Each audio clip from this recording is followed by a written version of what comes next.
Don't you let where you've been hinder you. Don't let what they've said hinder you. Don't you let your past hinder you. You're a woman without limits. Yes, you are. Yes, you are. A woman without limits. Yes, you are. There's nothing the enemy can do to stop what God has for you. There's nothing the enemy can do to stop what God has for you. You're a woman without limits. Woman, woman, woman, woman, woman, woman without limits. Na na na na na na na na na na. Woman without limits. Woman. Good evening, viewers. You're welcome to Woman Without Limits. My name is Reverend Kiuna. I'm so delighted that you could tune in today. I know that the Lord is going to bless you. You know that we've been bringing you some awesome, powerful messages from different people and letting you know that you are that woman without limits. And if you're a man, you need to understand, when you get a woman without limits, I tell you, you contact favor and you get far in life. Now, we've been bringing you diverse people, men and women alike, telling us where they're coming from and what God has done in their lives. And we have surely seen testimony after testimony that this God never fails. He's not going to fail you too. If you're believing God and trusting God to move from where you are to where you ought to be, He is faithful. He will never fail. The Bible says, let every man be a liar, but God be true. Right. We want to deal with something, today. Men, the boy child, is going through a lot of issues. And as a result, there is so much confusion on who a man should be and what are the responsibilities and what he needs to do. And so there's just a lot of waywardness and a lot of confusion when it comes to the boy child.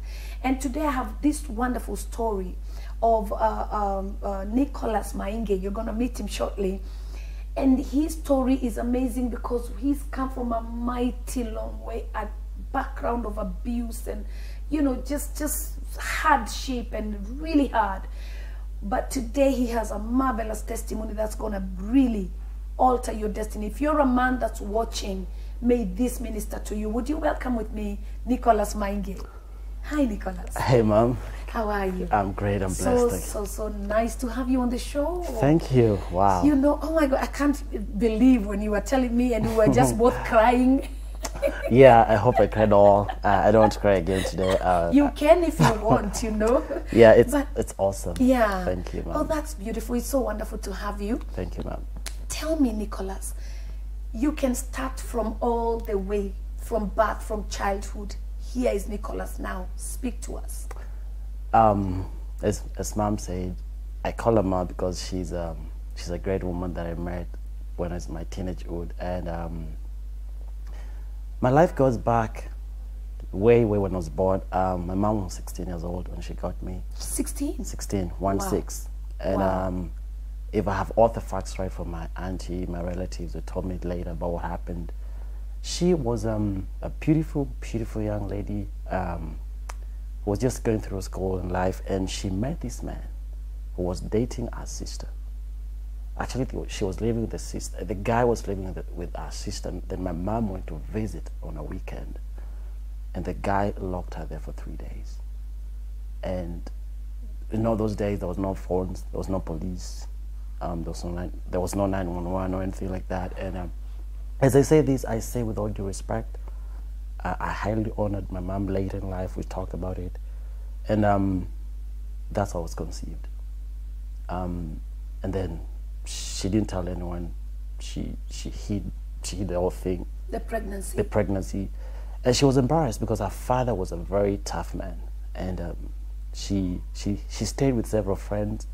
And when she could not hide anymore, she had to tell her mom when it was about 7 months. When she was 7 months. And I'm told it grew to a point that only hand the mom knew. And one time, she got labor, and the only place she could do was the cow shed somewhere outside the home. Now, my grandma had to wake up at night and go call a neighbor. And the neighbor came, and I was delivered. Now, of course, In a cow shed? In a cow shed. Are you Or they serious? moved me, I don't know either exactly there or they moved me to a house, but it's that environment. And there was no doctor. There was no clinic. Where we lived, where I was born, the nearest town was like, it's still there. It's like 16 kilometers away. There were no cars. There was nothing. It was in the dark. It was late, and I was delivered. And there I was, and mom had to leave. She had to take me when I was a few weeks to the nearest hospital where our sister lived for me to get medical attention and all that. Then it was so tough for her, she had to take me back to her mother when I was about 2 months old, and then she took off. She left me there with her grandma. Our mom was my grandmother. And one of my aunties was like, she was like 15, 16. No, she was younger. She was like maybe, if mom was 16 and she's the last one, maybe she was 9 or 8. She tells me I was so sick that my grandfather, our dad, said, we don't want this kid near us. So they had to put me in a the little round house they used to cook. That's where I used to sleep with my auntie on the floor. I got so sick that they thought I had asthma, TB, and all sorts of sicknesses. And they say I got kwashiorkor, and I ran dry. So my grandma had to take me with a goods train. The train that goes to Mombasa passes just a few meters from their home. They had to take me to Magadi to see a doctor. It's a whole day journey. Tell me, that journey to Magadi took a long day because it's really far. The train that she used to transport soda hash, salt from Magadi to Mombasa is what they could get to take me to the hospital. They tell me on the journey, there's a place called Konza. That's where the train used to branch and go through to the Maasai. They said I looked like I passed away. So they wrapped me in a little baby shovel, you know, the old baby shovels, and put me at the back somewhere. And the journey continued. Now my grandma started crying. She had this lady, one of my step aunties was with her. My mom was not at that time. She had moved to a city called Voi, somewhere down Mombasa Road. I'm told she was working as a tea girl somewhere. And she didn't care. She didn't, because of the circumstances. I'm told she used to say, because of what happened to me, I never wanted anything to do with this child. And so here I am, the only person that had to make sure I live with my grandma. So that journey went on. And then later, before they could get to the destination, they noticed I was breathing. After having given up and dropped me fully, you know the way they wrap someone up? Like they thought you were totally dead? Yes, that's the truth. They said, this kid is gone. And the master, they used to have a guy called the guard master of the train, said, okay, we just have to go and do what we need to do, then we take you back. Then they realized, then they began to give me water, hot water with a spoon. Then I jacked back and began to talk, and to breathe up. I was like 2.5 to 3 months. And now that chapter closed, and I was raised up by my grandma in that environment. My mom later married a guy. They met when she was working, and she didn't tell him I was there. She was young, pretty, and she was quiet. She never told him there was any child anywhere? No. Yeah. She just looked all perfect and okay. And as I said, I respect her. I don't really discredit her for that. I thank God it happened, because out of that, I think it created an atmosphere where it was only either God or then I'm done. Or I'm a history person. So my grandma really, with her own little effort, raised me up. When I was about 7, 8, then when I began to realize what was going on, I began to ask questions. Where's your mother? Where's my mom? Yeah. And Then I was born with other cousins because my mom has 5 siblings. So they all had kids and were all in, traditionally they used to have a homestead, like this big place. Everybody has their home round. And then the grandma had a central house, and we all used to cook together and sit together by the fireplace, and they always just cook maize and all that stuff. And the only thing I noticed was very unique was the cousins, particular cousins didn't like me. Because we used to sit on stones. They would come and say, that stone is mine. And he would push me off, or he would spit on my face, or maybe pour dust on my food. And nobody cared. Nobody would really Fight for you. Yeah, why are you doing this? And this is the only part that was so hard for me to forgive. This is the part that God had to really do surgery in my heart. And my grandma was still there. She was helpless because, everybody was very strong. And one time, I just became very bitter, and I got a pneumonia. I didn't even tell you this the other day. I got this crazy pneumonia. Like, it wouldn't go for many days. I remember I couldn't do anything for many days. And this lady, a neighbor, would come home and take, I don't know what that thing is called, that thorny kind of a thing you find in the woods. When you squeeze it, it produces a healing something. She would come and burn my ribs. Like a plant? Yeah. A plant. Is it aloe vera? Is it aloe vera? Yes. Aloe vera? Yeah. Yes. She would. There were so many where we grew up. She would cut one because I had some wounds because of how I grew up. She would squeeze and put. I still remember. She was a neighbor, an old woman. She'd come and talk to my grandma. If we do this, this kid will leave. And so, the amazing part is the older sister was okay, and the older brother was okay. They were well up, and they would audibly say, you need to go to your mother. Some of them would abuse me and tell me, you need to go. One of them one time came home and found I had let goats, because my responsibility, we had cows and goats and sheep, many of them. My responsibility was to make sure they are all okay. As young as 10, 11, 12, that was what I was supposed to do. And if I remember correctly, this particular time, I lost some sheep and goat. I couldn't come home for like 3 days. I would only look through the fence because they had this secluded home that had thatched houses and thorny fences all over. And after 3 days, I would sleep with friends outside. My grandma sent someone to come and look for me, and I had to come back home. And then she told me, you don't have to fear anymore, I will fight for you. But of course, she couldn't do much. Now, if I go back a few years back to school, she tried to take me to school. It was a long way far, and she fell on a ditch when she was taking me with 2 other cousins. And she said, I will never go to school again. So I had to go back home and stayed for a few years. And then she said, you need to go find whether that school can admit you, the neighboring primary school. And when I got there, the teacher said, okay, where do you come from? I explained. And there's one particular teacher who just liked my fact that I was able to just go to school and ask to be admitted. And I started when I was at what age? I was 10 and a half, going to 11 years, class 1. And then stop right there. You were 10 and a half, going to 11. Yes. Going to class ask 1. Whether you could join standard 1. Standard 1, yeah.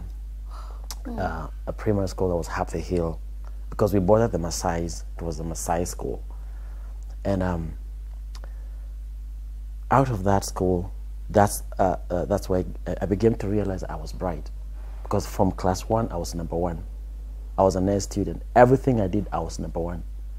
And then the teachers realized this child is. When I was in class 2, there's a particular teacher who, I don't know whether he's still there. I wish I could meet him. He was so good. He bought me a bottle of water and told me, hey, every time you come to school, I want you to carry water with this one. Just, I like the way you're so bright in class. I went through school, primary, all the way up. Now, this time, my mom would come. Now, I'd begin to see pieces of my mom. She would come once in a year, or like twice in a year with her husband. Now, I'm told the husband was told by my mom's younger brother, this lady has a baby. at home, a boy. So when he came home the first time, when my brother was already born, my brother was like 2 months. I was 10 when my brother was 2. They came home and it's like, this is the child you never told me about. Yeah. And then they had to talk with my grandma about it because my grandfather had passed away a long time. And they left. And I continued living in that environment. I slept on the floor so many years. And one time they were in the city eating meat. My mom, her husband, and another lady, a friend of my mom. And I was sent by my grandmom to go ask her for 20 pounds, you know, the blue pound, to buy sugar. And I stood at the door and the lady asked me, come take a piece of meat. I was scared. I didn't take because I didn't know whether my mom would, you know, rebuke me. That's a relationship we had that time. I took one piece and she told me, go back, tell her I don't have money. And then they left that day. It was a Sunday afternoon. They left and me, I had to walk back home. I told my grandmom, she said she doesn't have money. And I don't know how to put this in a short form because a lot happened that time.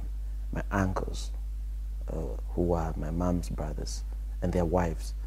One particular woman married to my uncle was so bad that if a sheep jumps to a neighbor, she would just get me and whoop me up and say, why did you let that sheep go? And then we had the cows would jump over the fence at night and go to the neighbor's farm because we had maize. Somebody would just come and they knew I used to sleep, come and wake me up and go find those cows and bring them back. In the middle of the night? In the night.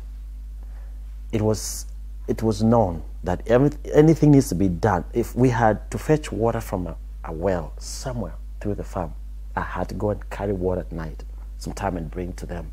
Or they will send me at night to the markets. You know, they will send kids to buy stuff. They will send me at night. Basically, Mom, there was no father. There was nowhere I could go. There was nobody to fight for me. And my grandma tried. She provided the little she could.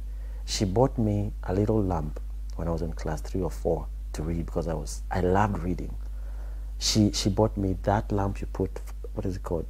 Koroboy. Okay. The one you put. Yes, wick. Koroboy. Yeah, it's a tin. It's a tin you put. That you put paraffin. Paraffin. And it has a little. A cloth. Yeah. Yeah, that one. Yeah. You have to put it on the wall and yes. it blackens the whole place. Yeah. That, and she just told me, you know what? She was born again. She loved the Lord. She used to go to a church, and she would tell me she had a cucumber Bible that she had read all of it. Anytime I would read a Bible about Moses, Jacob, she'll be correcting me. No, that was Pharaoh. She would just from the kitchen say, no, read again. And she began to train me about the ways of God. So when I was young, I would go to Sunday school. We had to walk, you know, we had to go to church by force. She would come into my little place I slept and throw water on my bed, my sack, and say, go to Sunday school. And so the beautiful part about that is that she created an atmosphere in my heart that there was a heaven that was involved in my life. I didn't know there was a God. There was a God. She taught me there was a God. And then she began to tell me all these stories about how David was born. She told me about Joseph. She told me about another powerful. And David would be actually at the backside, yes, taking care of sheep. I had, Mom, this is the truth. I had taken a tin and pushed open somewhere and put a string, like a kalingalinga thing. What is it called? Karingaringa. Yes. One of the harps, the lyra. The harps, yes. Yeah. It was actually just one string. And it just produced this nice music. And then she began to make jokes. Yeah. Do you know David had something like this, and all his responsibility was sheep and goat. You have no idea. God one day will bless you. And she told me a parable about something they used to say, where a maize is thrown, that's not where it grows. Oh. If you take seeds of maize and throw them, they fall and they move by wind and they get somewhere fertile. And they grow. And they grow from there. She had all this, and she told me another thing, that you're not, there's no stone on your head, you're growing. And because the opposition, the pain was so much, Imagine a 10, 7, let's say from 12, 13, 14 boy coming home where there's no love, where everybody wants to push you, use you, squeeze everything little out of you. And the only thing you want to hear was something positive. And so I finished primary school. I got some good grades. Now my mom tried to come back to me a little bit, but she never opened up. She married this guy and they moved to Meru County and they built a home there, which I never went until my late stepfather passed. That's the first time I went to that home on the funeral day. That's when I saw. And when I finished primary school, she came. She had got good grades. And she came and took me to a secondary school across, which was like 6 kilometers away from where we lived, and say, no, 4, yeah, about 4, and said, I have a boy. She paid 900 shillings in Form 1. I didn't have any uniform. I had some shoes I'd gotten from my uncle because I had a chicken that was sitting on eggs. He took the chicken and gave me shoes. I want to show you my shoe. It was cut here. And half. It was, I mean, when I'm walking, sand was getting in my feet. That's the first shoe I had, a real leather shoe. The other stuff was the plastic sandal that still have marks on my hand, because when you're walking, they would pierce your leg or something. So she paid and left. When I went to Form 1, the fees was about 4,000. They said, you need to get the rest of the money. They sent me back home after 2 weeks. My grandma just said, we don't have money. Tell them what you can, just wait. They couldn't. They sent me again after 2 weeks. I left, stayed home and began to read. When I went back to school, they realized no matter how much they sent me, I was always the best kid in class. Wow. Form 1. I was the best in physics and all these subjects. So one teacher that I still respect today went home to see where I came from. She walked through, and because it has 2 teachers, the headmaster and one teacher who used to teach us all the art subjects. The headmaster used to teach us the sciences. And we have this little classroom. I wish I can show you a picture. We were 22 kids, and we had just one building and no office. They used to sit somewhere they were given by a neighboring primary school. That was the second school I went to. And so they came and said, we need to know, where does this kid come from? Because he's very different. He has tenacity to hold on to school. Kids left. We remained about 7. We were 20, because environment in the classroom was so hard. It was not like a real school. But we held on with a few other 5, 6 kids. And by the way, we graduated only 4 out of the original 22. 4. I was the best kid. Then there was a girl who became like my assistant. I was the school captain, but that name captain started in high school. And I was a CU chairman in school, and I had this energy because later I had given my life to Christ when I joined Form 1. Then my life opened up. When you gave your life to Christ? When I gave my life to Christ, I saw for the first time you can be different. So the stories that your grandmother was giving you, yes, they actually got into you. They got into my spirit. And you told me that she told you about Joseph. She told me about Joseph. Every day she would tell me about Joseph. She told me how he was sold by his brothers. And then I got a positive attitude that when I got born again, the first thing I did, I forgave. Because, Mom, I had so much pain. I actually want us to talk about the forgiveness after all the growing up. Because we have to get to that point of forgiveness.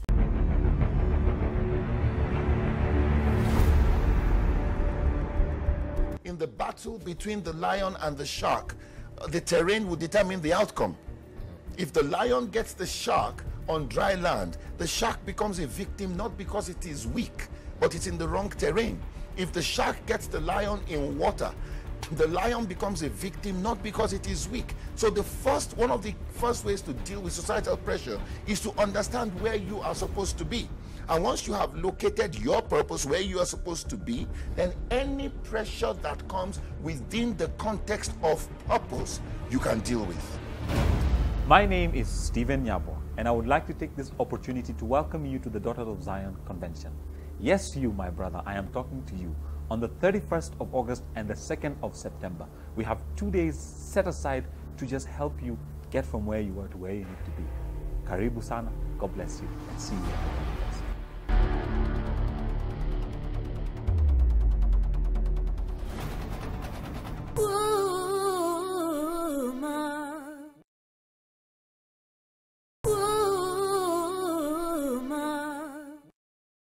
So now you're in Form 4. You finished well? I finished well. Now, the school was dramatic because now out of this, I had to leave school sometime. There's a guy who was an army major. I had to go to his farm to work to get money to buy shoes or something, or just have money in my pocket.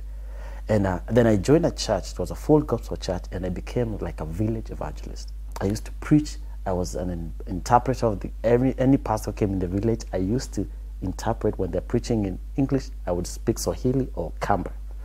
And then my grandma later got a house.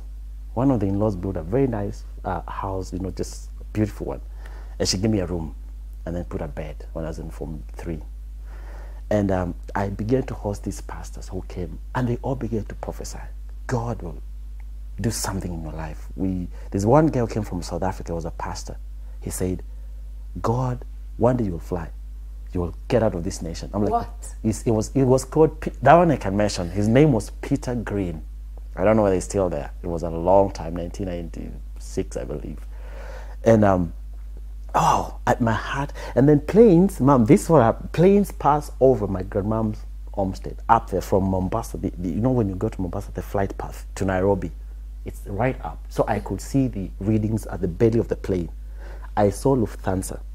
It was a 777, particular kind of an aircraft. I didn't know what it was called that time.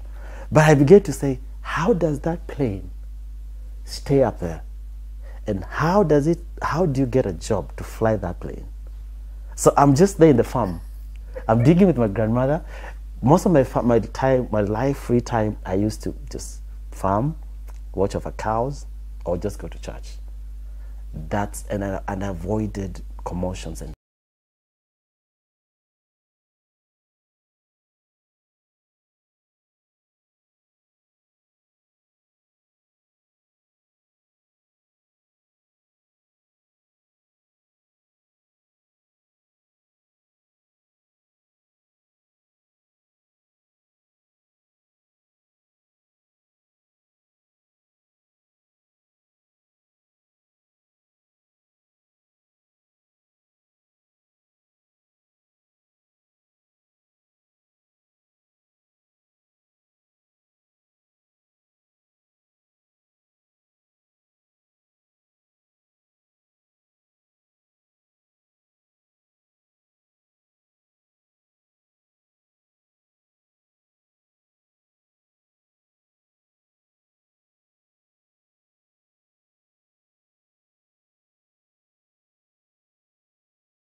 what did that do to you? That's the only hope I had. I thought after all this growing, she would come back and get you, embrace me. Yeah. And because she lived in the city, she used to work for the government. She had money. They had sometimes 3 cars. She had a matatu from Nairobi to Meru. They had money. But I was walking bare feet. I was down in the village, just regular child. What you see in the street and the kids carrying bags. The short difference is that I never smoked the thing they smoke, but I was just like one of them. Clothes were torn at the back. I couldn't go to events because I didn't have clothes. And I remember Christmas seasons, I was supposed to go and take care of cows when other kids, you know, people used to dress uniform. If you had brothers and sisters, you get the similar clothes. They used to have it. I never had that.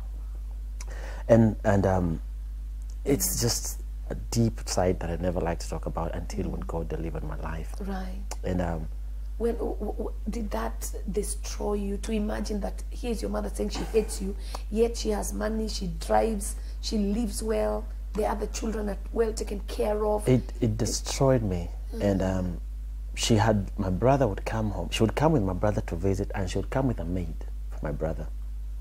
And they have these white napkins. Remember the napkins with the pin?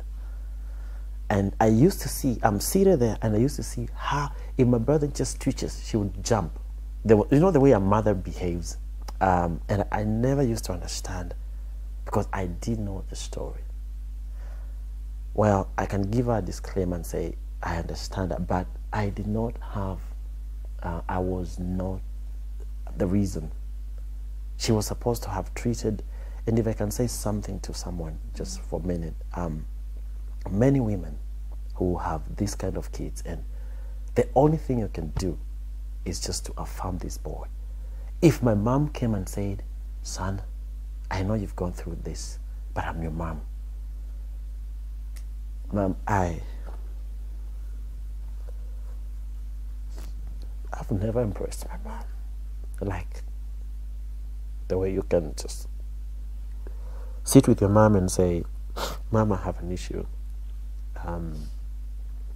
She would come in a year and she would be so far, I can't reach her. I can't even talk to her. She would have this different perspective about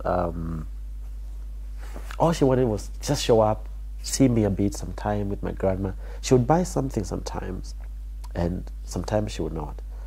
We slept so many days hungry with my grandma. And then there was this issue there, our brothers would tell my mom, my grandma, why do you have this child here? I would hear that every so often. The brothers now. They would be, take this kid to the mother. Yeah. There was this drunkard guy who was the firstborn. He would come with a knife. And if he hears I've done, one time he chased me at night and threw a panga, a sharp one, in the wood. And we were going through I have a very deep mark somewhere here because I got hurt by sticks running. And it was dangerous sometimes. I had to hide when I've done something wrong. I couldn't tell my mom. She was nowhere. And later when I got healed of all this pain, I wonder how I survived. How did I just make it through? Yeah. And the word of God that got into my life just gave me hope. I read the Bible and I believed it. Yeah. Each scripture that says, I am the Lord your God, I will deliver you. Yeah. One scripture says, I am your father. I am the father to the fatherless. Yeah. Another scripture says, kings and queens shall be your nursing mothers, and they shall help you. Strangers shall build your wall. I believed it. And then, fast forward, finished high school. Yeah. The first job I got was a guy that had a farm. Right. I used to watch over his cows for like a year. And then I decided to go to Italy college here to do aviation. Now, because of the plane thing, I wanted to get close to work at an airline. Wow. So I applied after high school. I was qualified way above what they wanted. And they called me for an interview, sat me down, then they sent me a regret on July 2nd because the interview was like May-ish. And I told the pastor that I used to have at that time, I will not stop. This is what I feel the Lord has said I should do, because I used to have this, and I still do. I would hear God say, go for it. Yeah. I told my grandmom, I've seen a school. I showed her the fees. It was in the newspaper. Yeah. And she said, how shall we do it? Yeah. Now, after high school, when I was when I was doing my 4th year, my mom got a terminal disease, and she came back. So she came back to stay with me now and my grandmom where I grew up. And she brought the kids because her husband had passed away a year before when I was still on my 4th form. And she was so sick. And then she began to open up to her sister. That's the first time she told her sister what happened, and the sister told me the story. Now, I just looked at her and said, why? Now, she did not tell me. Yeah. She never had the courage after that. She always used her sister to talk to me. And she told my sister where my father was, who he was, what happened. And she became healed. Now, this brother and 2 sisters who lived a very high life came and we stayed in this little place that had no good facilities because they lived in the city. And they got sick, they got sore wounds because they were not used to that environment. And then later she passed on. When she passed on, now the kids were taken by my auntie who really abused them. That's another story that maybe I would skip for another time. Yes. Tell me, Nicholas, so now here you are, she has come. Yes. Did you make up? Did you tell her you've forgiven her? Did she ask for forgiveness before she died? Now when she came, she realized I was very different because I was preaching. I was a village evangelist. I showed her I forgave her, but we never had this one-on-one and cleared out the atmosphere. I forgive her by virtue of being a believer, And then she asked the sister, do you think he still loves me? Do you think he still remembers what happened? Now, she told her to tell me she's sorry, but we never got time. Things were moving fast, and then I began to pray for her. I went on prayer. Because I wanted to have a mom. The thing that sorry, I didn't want to say that, but one of the things is like, that's the first time we stayed together. When she was so sick, and I was looking for, how can she leave so that we can have time as parents and a child? And so she said she asked somebody to tell our sister to tell me she's sorry, and I said I'm okay. Then she passed on. When she passed on, now I stayed with these kids for some time. A lot of stuff happened. It was so bad. We had to walk for miles looking for work and all that. And so when I got this job at the white man's place, he has a farm, I told him I want to go to Italy. He used to pay me $1,500. He's still there. He's a very old man, about 85 now. He called Italy, spoke to a lady who was called Coros, and said, there's a guy I want to send to you to see whether his grades can qualify. I went there. They told me apply. I applied. They declined when I did the interview. But this is what I did. When they declined, I knew the admission was October. So I told my grandma, I am going to school. And she gave me 20 shillings. From our village to Nairobi was 45 shillings by train. And I took everything I had, put in one little box. I was given by mom's friend. And I took all my stuff and took off and came to Nairobi. I got a friend who gave me the next 25 to be able to come to the city.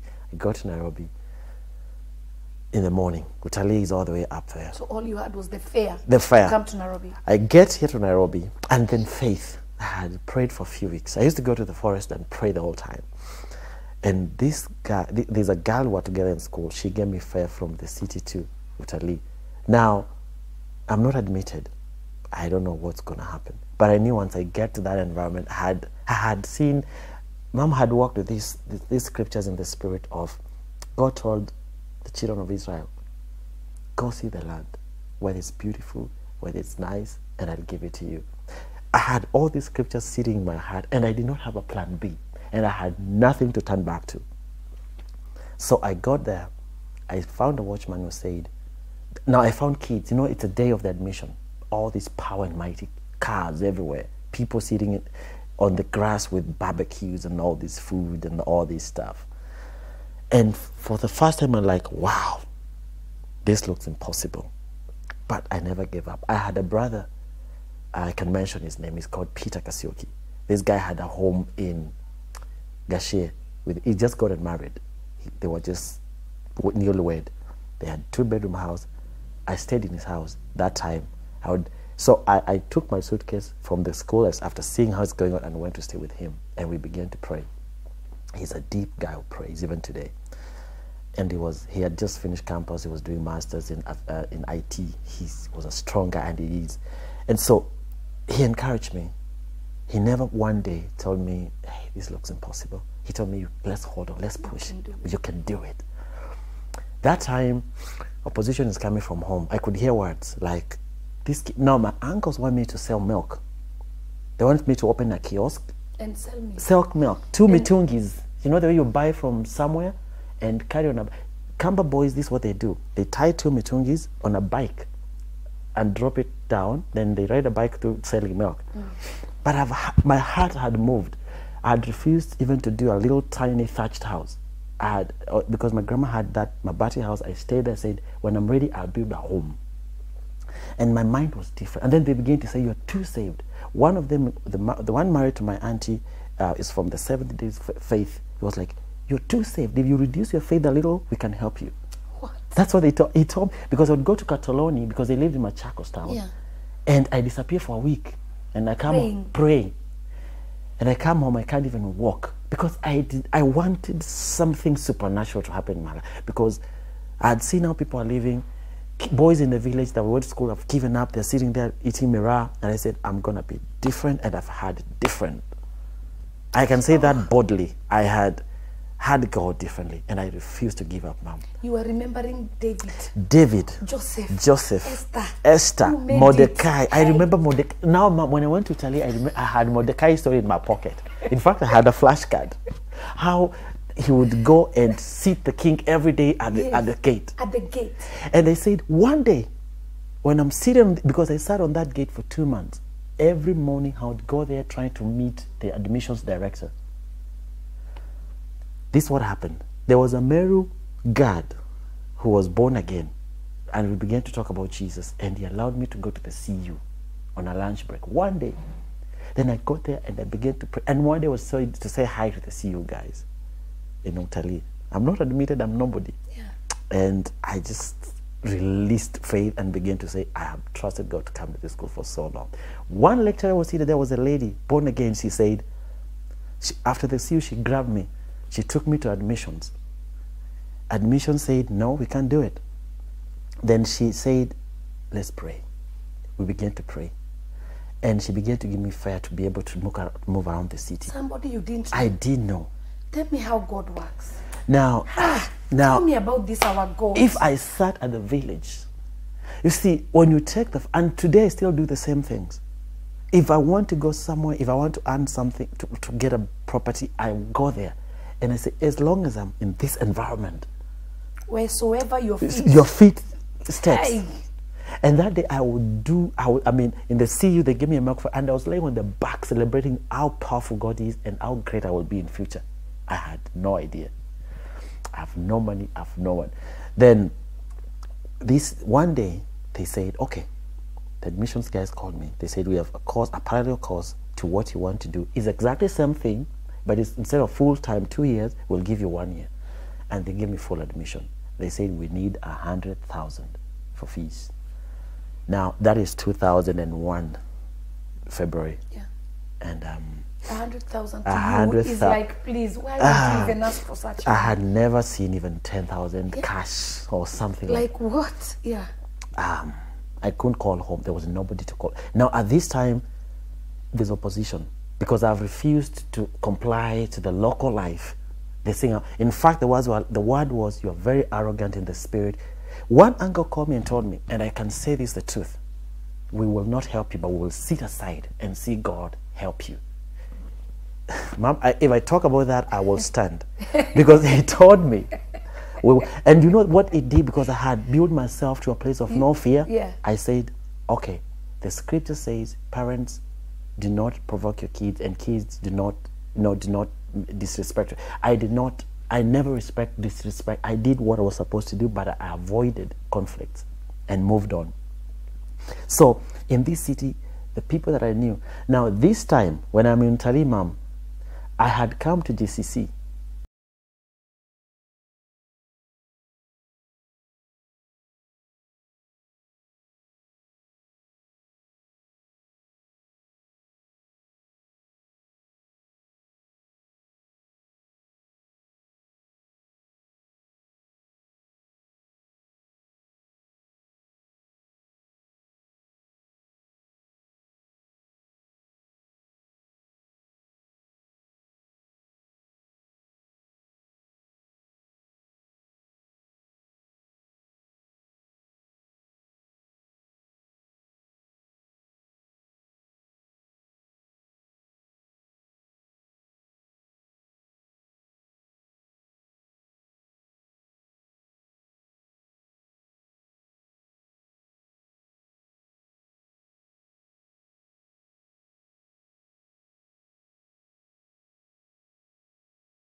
School and came back to the city. Now Utali, a lady in that CU knew you. She's called Leah, my very good friend. Okay.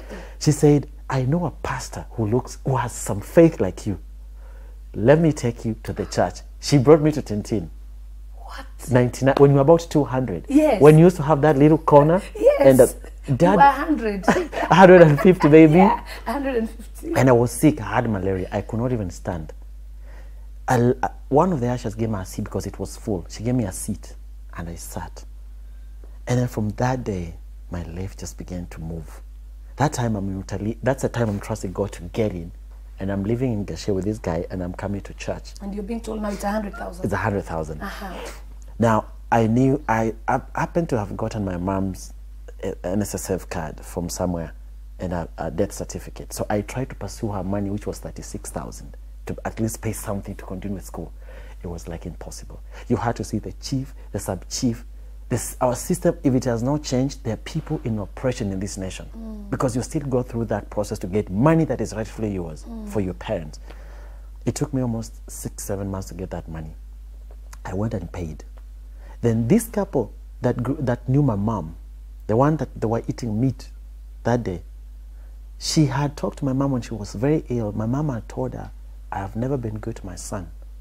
Please, if you help him, he will help the others. He will be like, see, I didn't know. She said that. She had talked. He will help the others. He will help the others. That's what she told me. Later, 2 years ago, Mom, we had a meeting in their home. She told me that. We cried because I didn't know what they agreed. And they were so nice. They gave me 60,000 to go pay for school fees. So you paid the 100,000? I paid the 100. And I had the Come money. and see what the Lord has done. So, the lecturer that took me to admission gave me 11,000. To me, one is your food and money for pocket, and the other one is if you have any debts in class or you need to buy clothes, because I had one trouser that I wear for so long. I was able to buy some clothes. Miss Naomi, you sound like your life is over, but your life is not over. Every day that he lets you wake up, Miss Naomi, you told me that there is a reason that I woke up. I know you lost some things, but your life is not over. You lost your husband, you lost your children, you lost your house, you might have lost your car, you might have lost your job, but slap somebody and wake them up and tell them it ain't over. It ain't over. Because see, the secret to success, the key to success is evaluating not what you lost, but evaluating what you got left and making it work. Tell your sister, make it work.